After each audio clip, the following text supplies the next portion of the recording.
आणि आता बातमी आहे मुंबई पुणे एक्सप्रेसवेवरच्या सर्वात मोठ्या वाहतूक कोंडीची।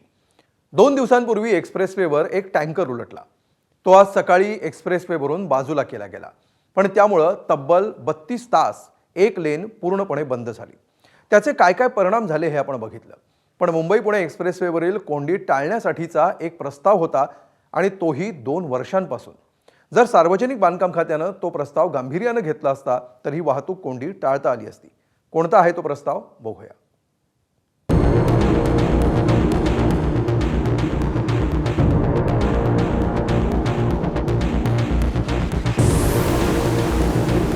अखेर 32 तासानंतर मुंबई पुणे एक्सप्रेसवेनं मोकळा श्वास घेतला।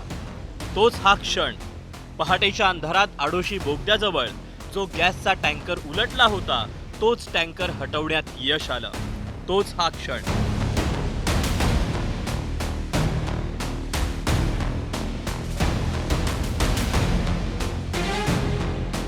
सकाळी 7:30च्या दरम्यान एक्सप्रेसवे खुला झाला, पण 32 तासांची वाहतूक कोंडी कायम होतीच।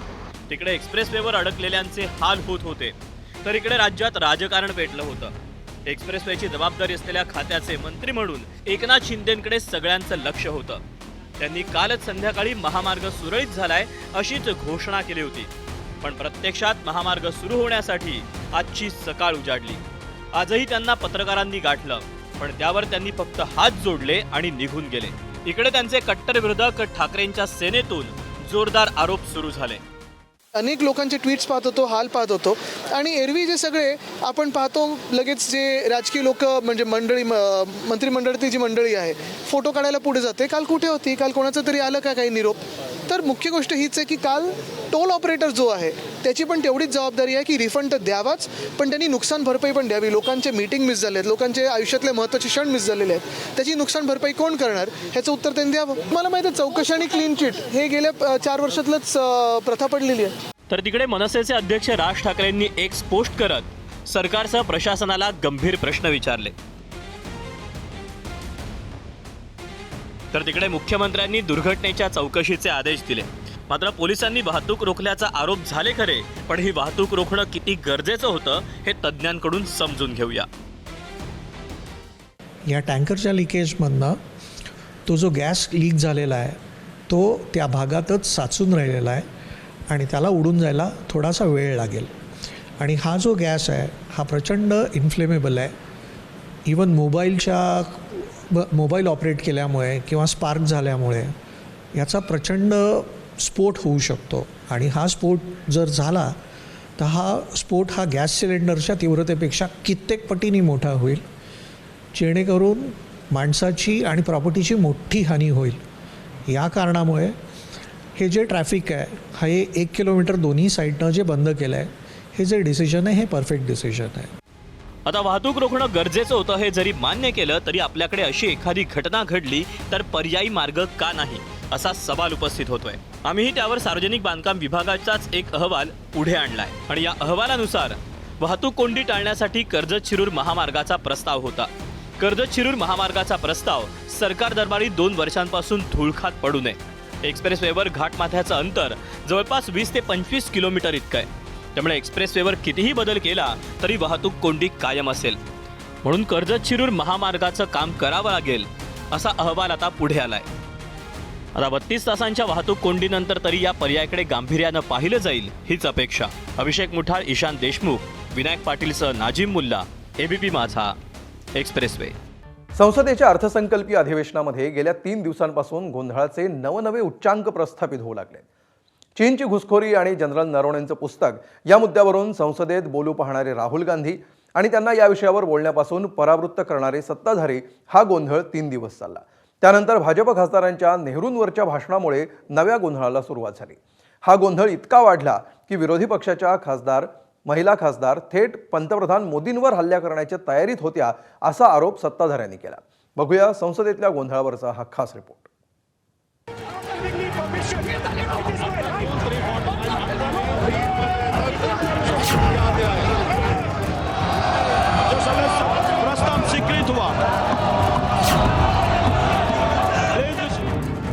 मेरे पास पुख्ता ऐसी जानकारी आई कि कांग्रेस पार्टी के कई सदस्य माननीय प्रधानमंत्री जी के आसन पर पहुंचकर कोई भी अप्रत्याशित घटना कर सके। आदिवासी परिवार से आई हुई एक महिला भारत के सर्वोच्च पद पर विराजमान, संविधान ने जिनको सर्वोच्च पद दिया है, आपने उनका अपमान किया है, आपने संविधान का अपमान किया है। संसदेच्या अधिवेशनात गोंधळ होणं ही बाब आता नवी राहिलेली नाही. विरोधकांनी सरकारवर शाब्दिक हल्ला चढवणं ही बाबही तशी नेहमीचीच. मात्र बुधवारी विरोधक शाब्दिक हल्ल्याऐवजी शारीरिक हल्ला करण्याच्या तयारीत होते असा आरोप सत्ताधारी खासदारांनी केला आणि देशभरात एकच खळबळ उडाली. जो कुछ भी नहीं कर पा रहा है, डीप टेस्ट भी कर नहीं कर पा रहा है, तो उसके बाद महिला देखे मोदी जी को आक्रमण करने के लिए तैयार है.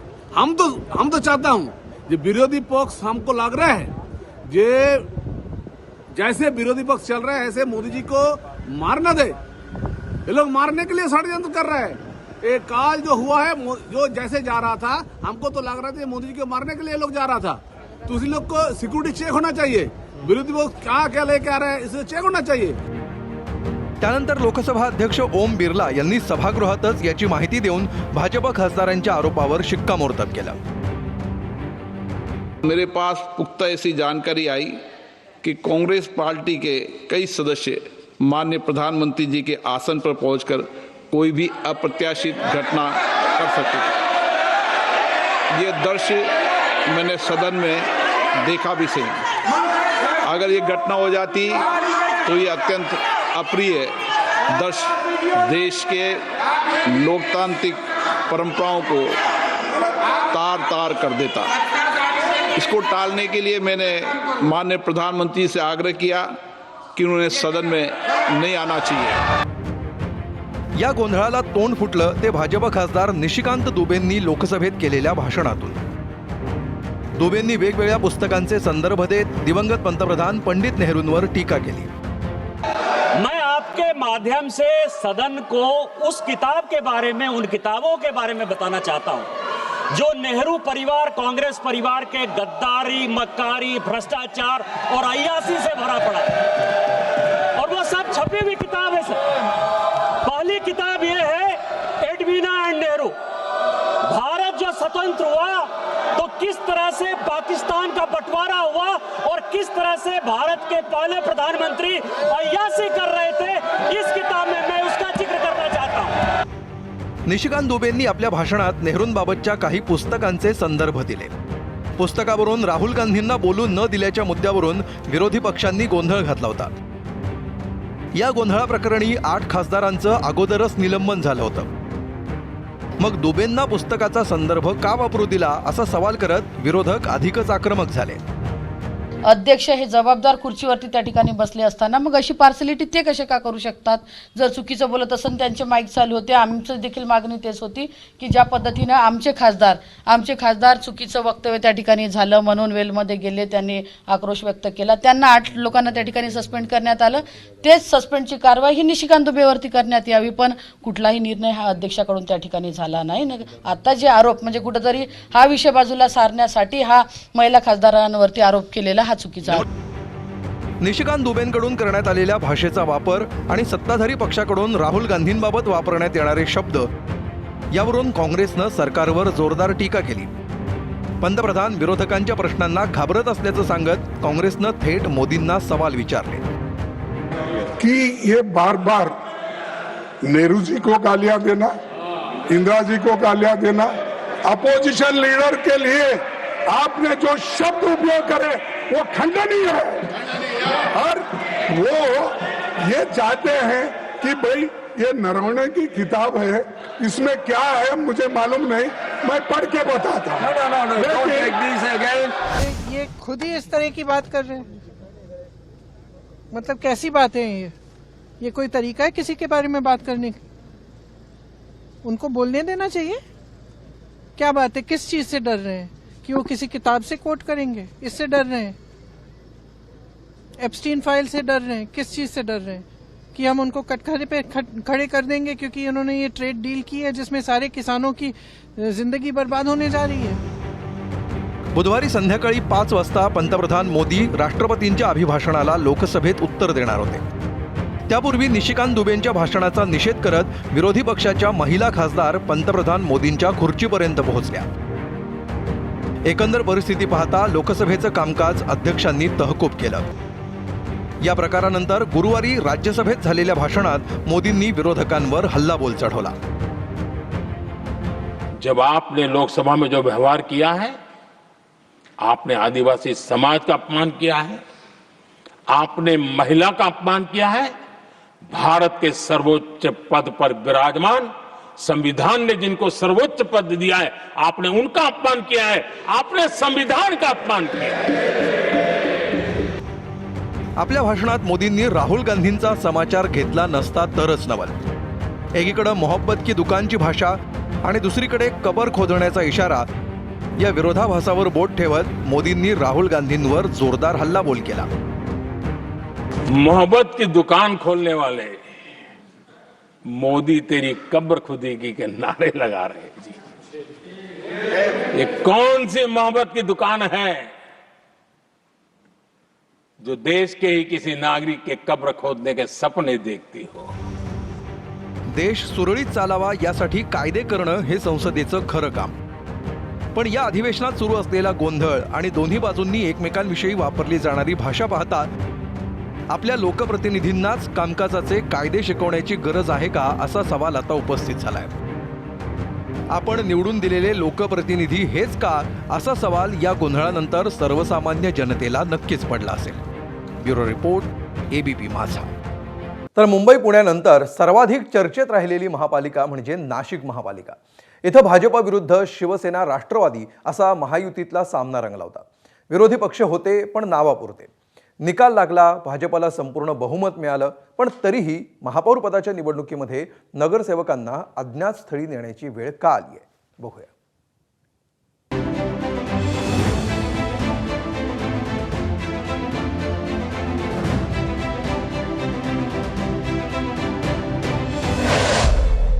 मिसळीवर ताव मारणारे हे आहेत भाजपचे नवनिर्वाचित नगरसेवक.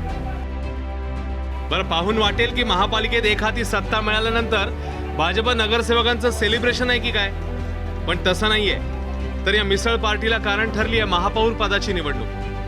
सामाजिक वारसा होता, सासऱ्यांचे कामं होते, त्याच्यामुळे निवडून आले. पण आता मला माझे कामं करून किंवा माझे कारकिर्दीतून माझं नाव जे आहे ते पुढे आणायचं आहे किंवा टिकवून ठेवायचं आहे. त्यांनी ती जबाबदारी माझ्यावर दिली आहे. माझ्या पंखांना बळ दिलंय, पण उडायचं मला आहे.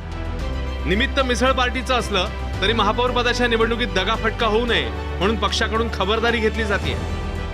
महापौर उपमहापौर पदाचा कार्यकाळ 1.25 वर्षाचा राहील असं झालं, अशी चर्चा झालेली आहे. आणि त्यामुळे जे काही नाराज असतील ते 4 महापौर होतील, 4 उपमहापौर होतील, म्हणजे सर्वांना न्याय मिळेल आणि 1.25 वर्षाचा महापौर उपमहापौर पदाचा कार्यकाळ राहील अशी चर्चा झालेली. यात सुनील केदारांनी काही तासांपूर्वी नाराजीतून शहराध्यक्ष पदाचा राजीनामा दिला होता. पण अवघ्या काही तासामध्येच नाराजीची तलवार म्यान करत केदारांनी महापौर पदाच्या निवडणुकीची सूत्र हाती घेतली आहेत. कुंभमेळ्याच्या पार्श्वभूमीवर नाशिकमध्ये सत्ता येणं हे पक्षासाठी वेगळं आव्हान ठरलंय. कारण एका महापौर पदासाठी अनेक दावेदार तयार झाले, पण तरी पक्षाने जबाबदारी अनुभवी नगरसेवक हिमगौरी आडकेंवर दिली आहे.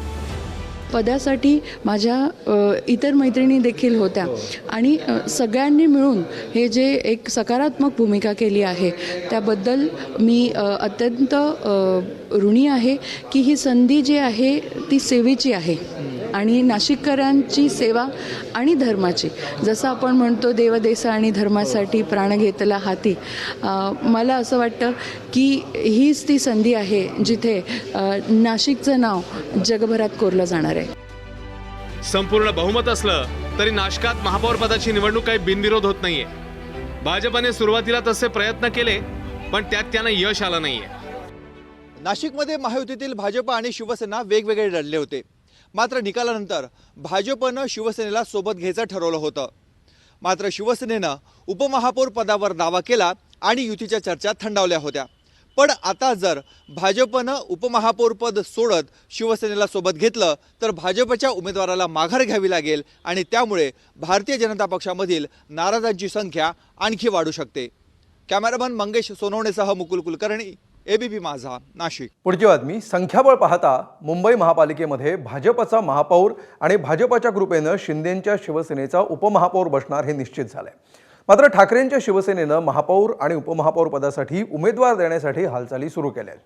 निवडणूक बिनविरोध न करण्यामागे ठाकरेंच्या शिवसेनेचा नेमका मनसुबा काय आहे? याच मुद्द्यावरून ठाकरेंची शिवसेना आणि महायुतीमध्ये कोणता नवा सामना सुरू झालाय पाहूया.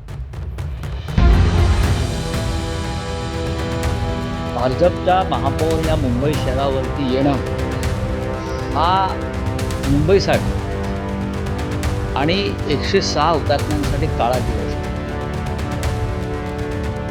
महापालिकेवर ज्या दिवशी महापौर बसेल त्या दिवशी तो काळा दिवस उभाटा गटासाठी असेल, मराठी माणसासाठी तो सुवर्ण दिन असेल.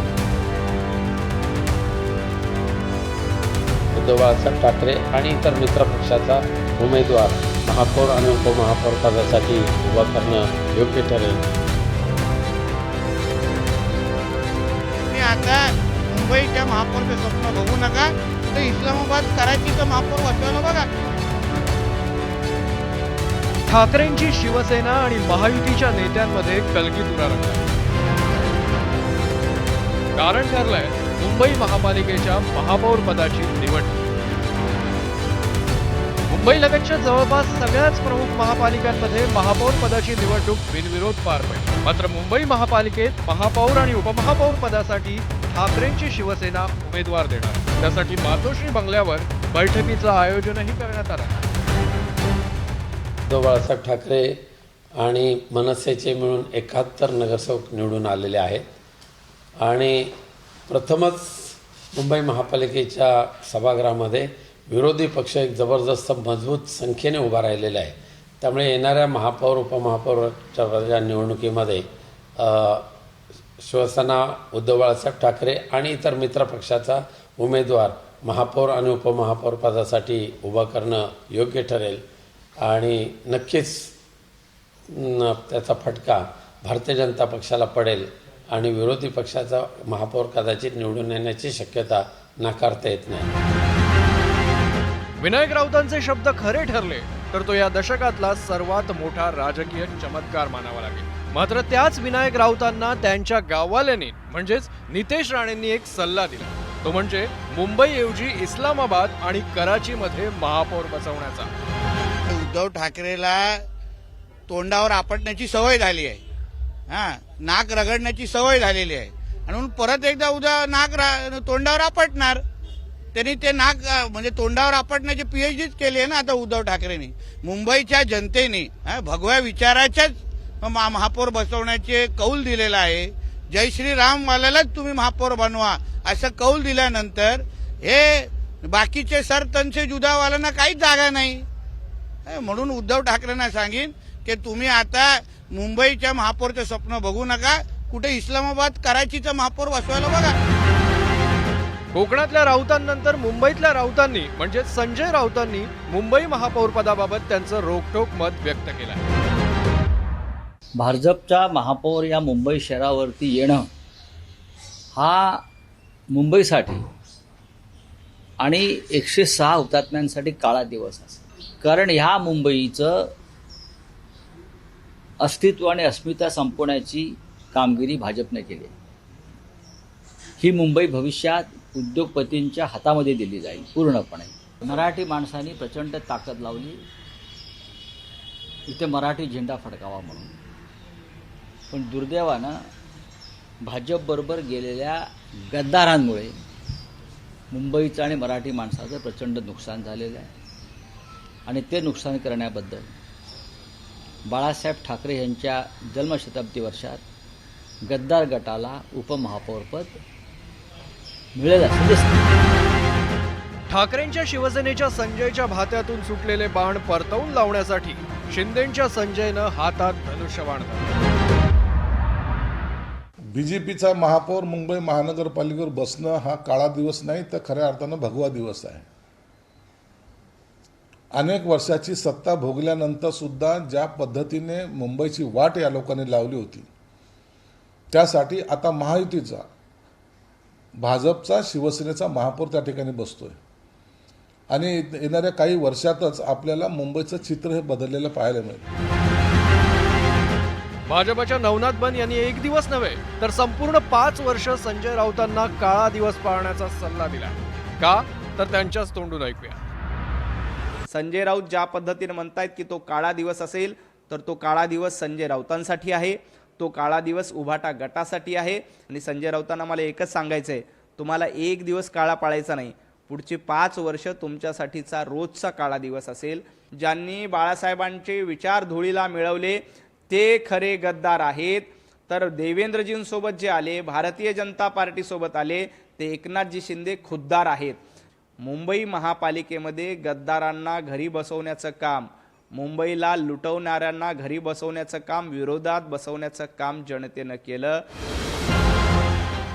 मुंबईत भाजपचे 89, शिंदेच्या शिवसेनेचे 29 आणि अजितदादांच्या राष्ट्रवादीचे 3 अशा प्रकारे महायुतीकडे 121 संख्याबळ आहे. त्यामुळे मुंबईत भाजपचा महापौर होणार हे निश्चित आहे. मुंबई महापालिकेतील भाजपचे गटनेते गणेश खणकर यांनी मुंबई महापालिकेतील पक्ष कार्यालयाची पाहणी केली. याच कार्यालयातून भाजपचा महापौर पदाचा उमेदवार अर्ज भरणार. महापौर पदासाठी राजश्री शिरवळकर, रितू तावडे आणि शीतल गंभीर या 3 नावांची चर्चा आहे. दुसरीकडे भाजपनं मित्रपक्ष शिवसेनेला उपमहापौर पदाचं गिफ्ट दिलंय. उपमहापौर पदासाठी तृष्णा विश्वासराव आणि यामिनी जाधव या 2 नावांची चर्चा आहे. तर स्थायी समितीचं अध्यक्षपद भाजप स्वतःकडे ठेवणार आहे. निकालानंतरच्या आकडेवारीनंतर स्थायी समितीचं समीकरण थोडंसं कठीण झाल्याची जाणीव भाजप आणि शिंदेच्या शिवसेनेला झालेली आहे. स्थायी समितीत आपलं वजन वाढवण्यासाठी अजित पवारांच्या राष्ट्रवादीची मदत घेण्याचं ठरलंय. त्यासाठी अजित पवारांच्या राष्ट्रवादीची सहयोगी गट म्हणून नोंदणी करण्याच्या चर्चा सुद्धा सुरू झालेल्या आहेत. पण त्या बदल्यात अजित पवारांच्या राष्ट्रवादीकडून स्वीकृत नगरसेवकाची मागणी करण्यात आलेली आहे. ती मागणी पूर्ण होणार का हे सुद्धा पाहणं तितकंच औत्सुक्याचं ठरणार आहे. सध्याचं संख्याबळ पाहता राजकीय चमत्कार झाला तरच मुंबईत ठाकरेंच्या शिवसेनेचा महापौर होऊ शकतो. मात्र महापौर आणि उपमहापौर पदासाठी उमेदवार देत ठाकरेंच्या शिवसेनेनं निवडणूक बिनविरोध करण्याचा सत्ताधाऱ्यांचा मनसुबा उधळून लावला तर तो एक संदेश देण्याचा प्रयत्न असेल. आणि तो संदेश काय आहे हे मुंबई महापालिकेचं कामकाज सुरू झाल्यानंतरच कळेल. वेदांत नेप, ABP माझा, मुंबई. 9 फेब्रुवारी अजित पवारांच्या मनात नेमकं काय सुरू होतं हे जगासमोर आणण्यासाठी रोहित पवारांनी दिवस निवडलाय तो 9 फेब्रुवारीचा. अपघाताच्या दिवशी विमानामध्ये नेमकं काय घडलं हे जाहीर करण्यासाठी देखील रोहित पवार वाट पाहतायत 9 फेब्रुवारीची. कारण अजित पवारांचं निधन होऊन 9 फेब्रुवारीला 12 दिवस पूर्ण होत आहेत. आणि हे 12 दिवस पूर्ण झाल्यावर रोहित पवार कोणता बॉम्ब फोडतायत याकडे फक्त दोन्ही राष्ट्रवादी काँग्रेसच नाही तर संपूर्ण राजकीय वर्तुळाचं लक्ष असणार आहे. शेवटी दादांची इच्छा काय होती, काय गोष्टी घडल्या, त्या कुठेतरी लोकांपर्यंत गेल्या पाहिजे. चर्चा दुसरीकडेच कुठेतरी भरकटत चाललेली आहे आणि त्याला एक राजकीय स्वरूप हे मोठमोठ्या नेत्यांनी तिथं दिलंय हे बघून कुठेतरी परिवारातला एक व्यक्ती म्हणून दुःख वाटतं.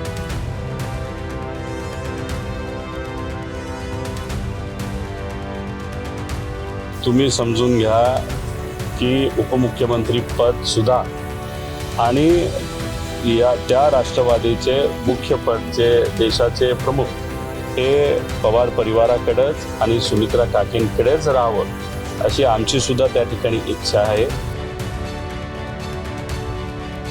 काय विमानात घडलं, कसं घडलं हे सुद्धा 9 तारखेनंतर मी स्पष्टपणे आपल्या सर्वांना त्या ठिकाणी सांगेल. जे काय आमच्यापर्यंत माहिती आली आहे, अजून काय माहिती आम्ही मागवत आहोत.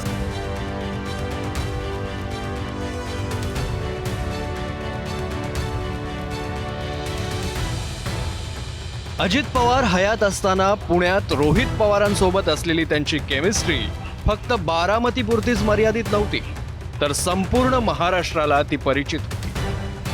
आणि म्हणूनच अजित पवारांच्या निधनानंतर रोहित पवारांनी उपस्थित केलेले काही मुद्दे आणि प्रश्न लक्षवेधी ठरतायत. दोन्ही राष्ट्रवादी काँग्रेसचं विलिनीकरण होणार की नाही, काही जण या प्रश्नाचं उत्तर देत आहेत तर काही जण या प्रश्नाचं उत्तर टाळताना दिसत आहेत. आणि त्यानंतर एकाच गोष्टीवर बोट ठेवतायत, ती म्हणजे विलिनीकरणाबाबत अजित पवारांची इच्छा काय होती. आणि अजित पवारांच्या मनात नेमकं काय होतं हे सगळ्या जगासमोर आणणार असल्याचा शब्द रोहित पवारांनी दिलाय.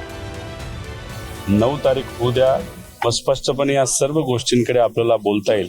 काय शेवटी दादांची इच्छा काय होती, काय गोष्टी घडल्या, त्या कुठेतरी लोकांपर्यंत गेल्या पाहिजे. अजितदादांसारखा एवढा मोठा माणूस, त्याच्या मनामध्ये काय आहे याच्याबद्दल कुणीच तिथं चर्चा दुर्दैवाने त्या ठिकाणी करत नाही. चर्चा दुसरीकडेच कुठेतरी भरकटत चाललेली आहे आणि त्याला एक राजकीय स्वरूप हे मोठमोठ्या नेत्यांनी तिथं दिलंय हे बघून कुठेतरी परिवारातला एक व्यक्ती म्हणून दुःख वाटतं. अजित पवारांच्या राष्ट्रवादीची धुरा ही सुनेत्रा पवारांकडेच राहायला हवी याचा पुनरुच्चार करताना रोहित पवारांनी आमदारांची इच्छा, पवार कुटुंबाचं मत आणि जनभावनेचं महत्त्व अधोरेखित करण्याचा प्रयत्न केलाय.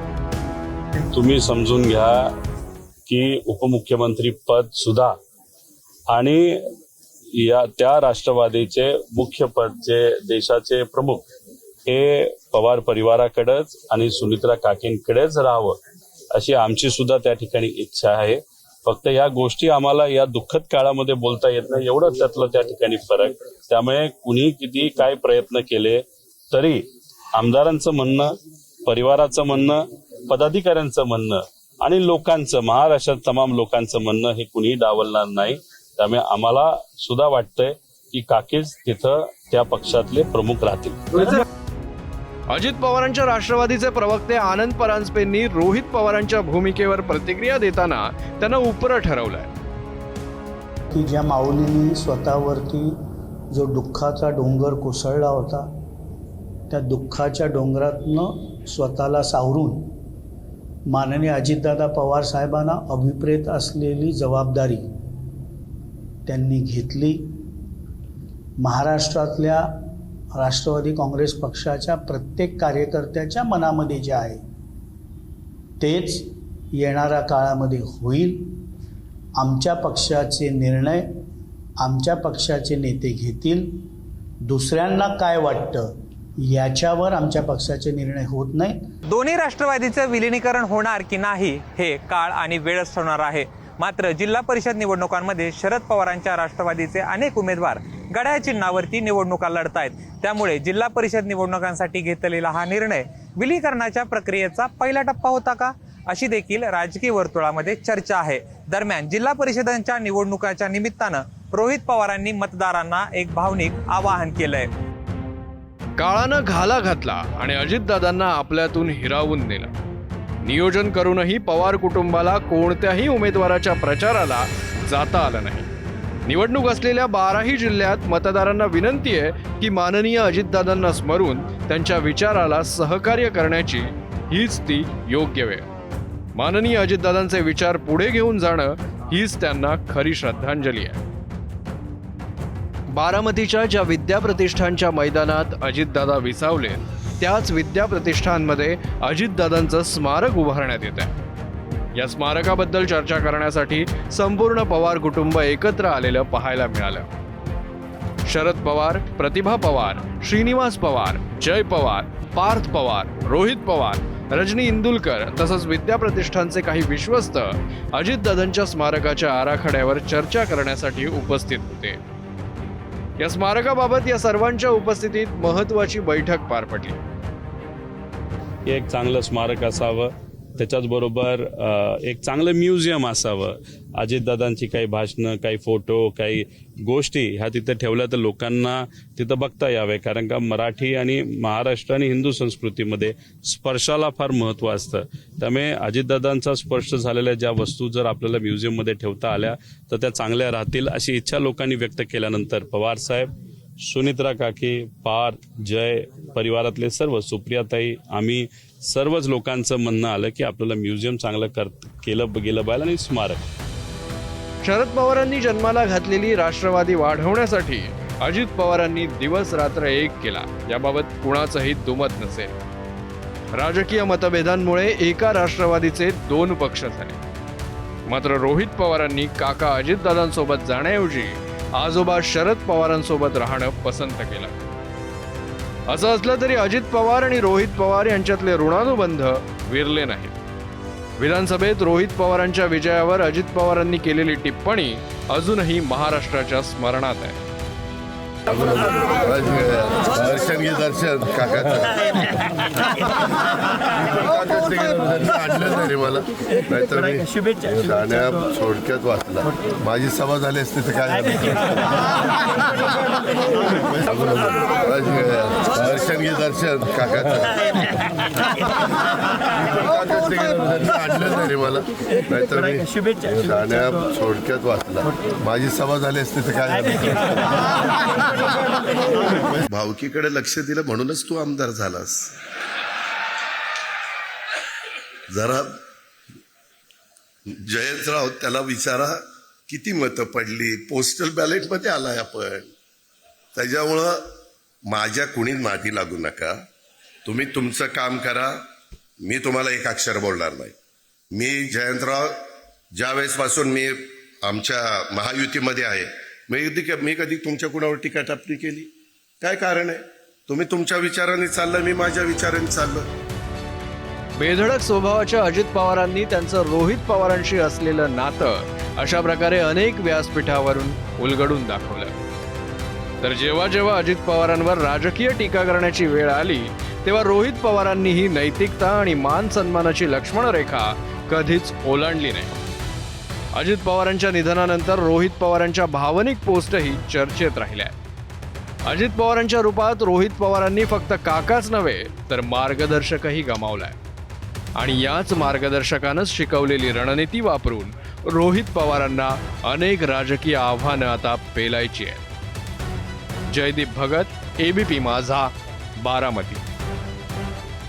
अजित पवारांच्या अपघाती मृत्यूनंतर दोन्ही राष्ट्रवादीतलं अंतर दिवसेंदिवस वाढत चाललंय. प्रत्यक्षात अजितदादांच्या निधनानंतर निर्माण झालेल्या दुःखाच्या परिस्थितीमध्ये दोन्ही पक्ष जवळ येतील असा अनेकांचा अंदाज होता. मात्र विलिनीकरणाचा मुद्दा चर्चेत आला आणि दोन्हीकडून परस्परांचे दावे खोडण्याचा सिलसिला सुरू झाला. आज अजितदादांचे राष्ट्रवादीचे प्रदेशाध्यक्ष सुनील तटकरे यांनी एबीपी माझाला दिलेल्या मुलाखतीतून विलिनीकरणाबाबत आपली भूमिका स्पष्ट केली. पाहूया याचाच आढावा घेणारा राजकीय शोलेचा हा खास रिपोर्ट. शव अंत्यदर्शनासाठी ठेवलेला असताना विलिनीकरणाची चर्चा त्याच प्रांगणात कुणी कशासाठी केली? दादांची अंतिम इच्छा किंवा काय इच्छा होती अगोदर हे सगळ्या माध्यमांनी पाहिलं 2019 मध्ये.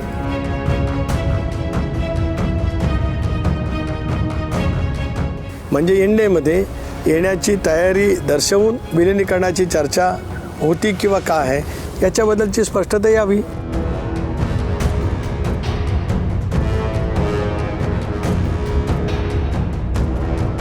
अजितदादांच्या अपघाती मृत्यूनंतर सुरू झालेली दोन्ही राष्ट्रवादीच्या विलिनीकरणाची चर्चा आता वेगळ्या टप्प्यावर पोहोचली आहे.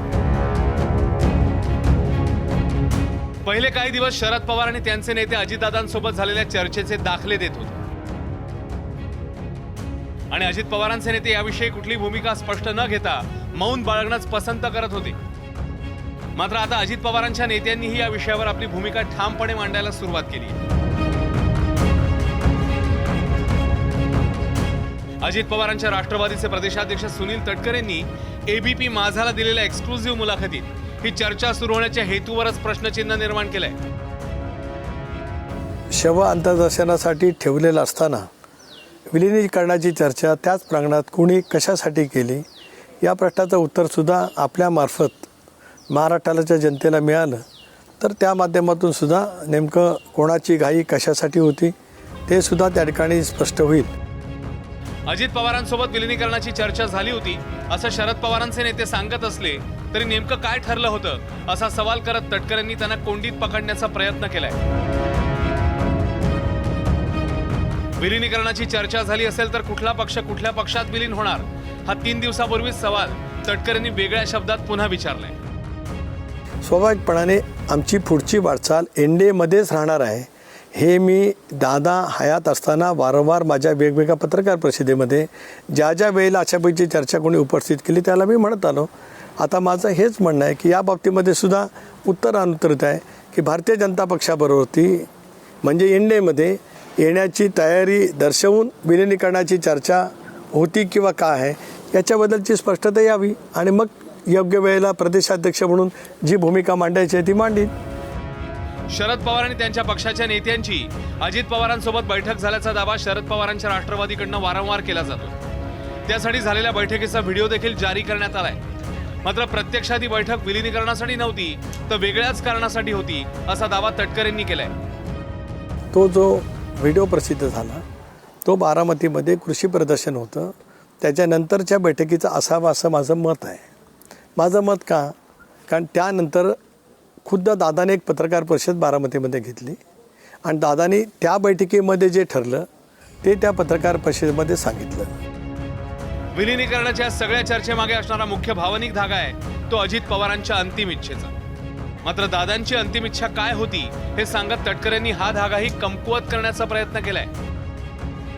दादांची अंतिम इच्छा किंवा काय इच्छा होती अगोदर हे सगळ्या माध्यमांनी पाहिलं.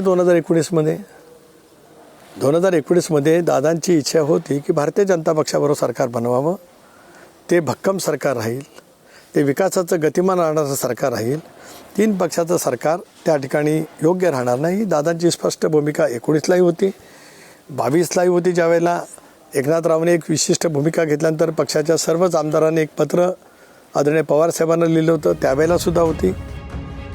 विलिनीकरण झालं तरी आपण एनडीए सोबत राहणार असल्याचा स्पष्ट संकेत तटकरेंनी दिल्यानंतर ठाकरेंच्या शिवसेनेची भाषाही काहीशी बदलू लागली.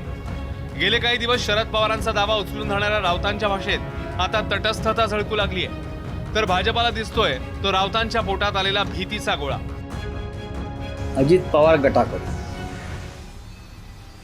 ज्यांना शरद पवारांनी राजकारणात आणलं ते आता शरद पवार यांनी काय करावं आणि काय करू नये असे सल्ले देत आहेत.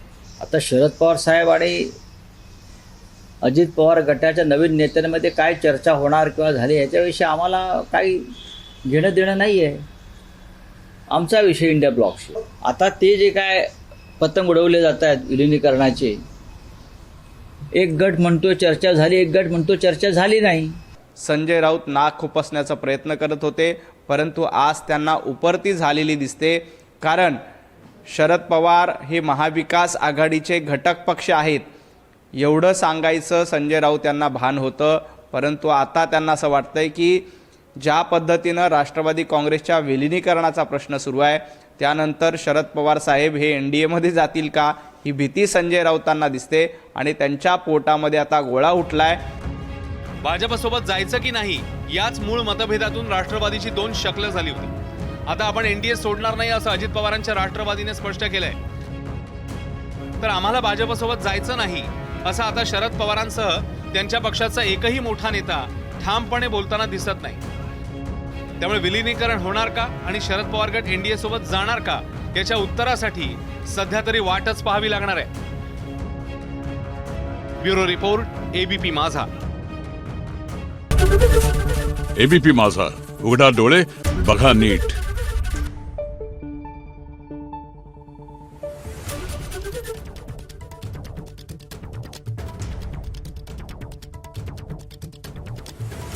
Thank you.